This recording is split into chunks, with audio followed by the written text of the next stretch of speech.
Cuma cara berarti musim mungkin ada pamfula nama ada harga nama awal dia benar itu berbuyo benar jangan saya melihat dia boleh hello yo Rufanjir bekas jangan dia ini Rufanjir malah kumpul bekas itu bekas mama Rufanjir bekas Benar Rufanjir bekas sudah diriban angkutnya bakar Rufanjir oke bakar Rufanjir ikut apa dari bakar Rufanjir am tiga untuk meriban kasih jauh sana kutte orang lain benar Hani ya Hani tanya Mari kemana mana kasih jauh kutte bakar jauh dia yang saya itu juga dah boleh bakar manje bakar terkait desain tu kutte kita mari riban kasih benar kasih benar dari riban lain nak kutte mas saya itu bakar dah boleh ada betul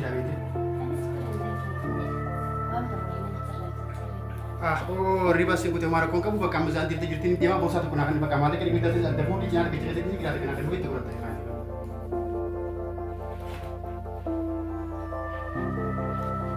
oke nanti pada masalah ini ya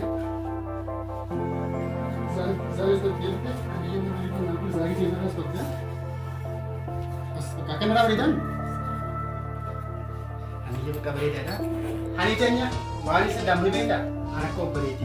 Siapa berita yang bicara dia, selaman ada apa yang kini ni, musuh ni beda, ketemu ni pun beda.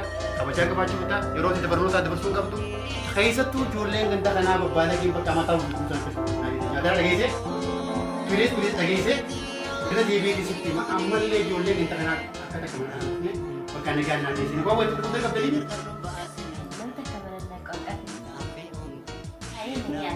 Ayo baik.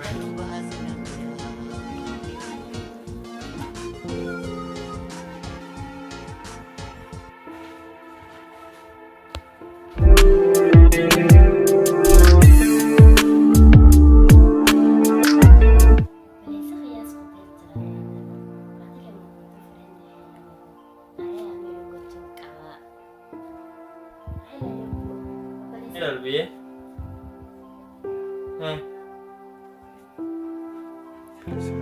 Wala? Ayo lebih ya mata. Ayo. Marte siya macanaik. Ayo gerak.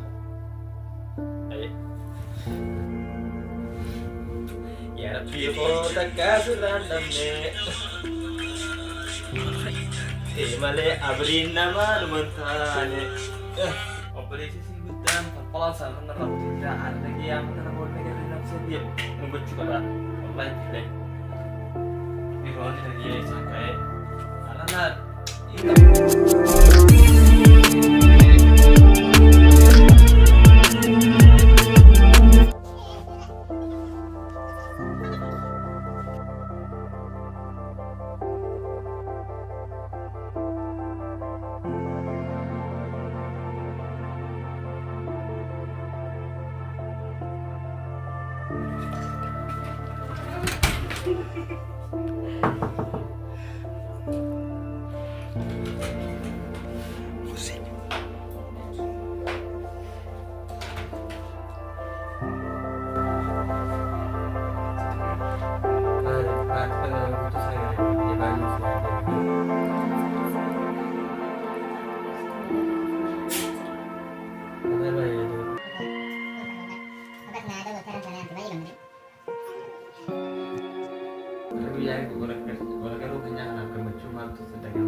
Hai मारे गए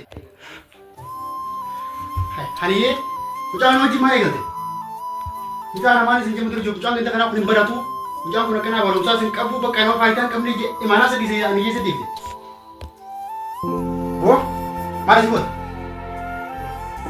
itu ya berdiri Malu mana kiri itu ya berway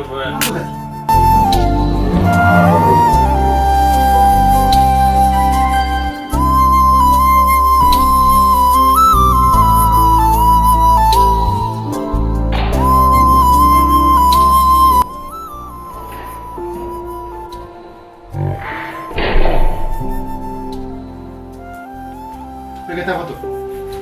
Hari gimana sih Jim? Ada bang kayak bukan bisa gitu. Maka jual kita nak balik ke logik game ini.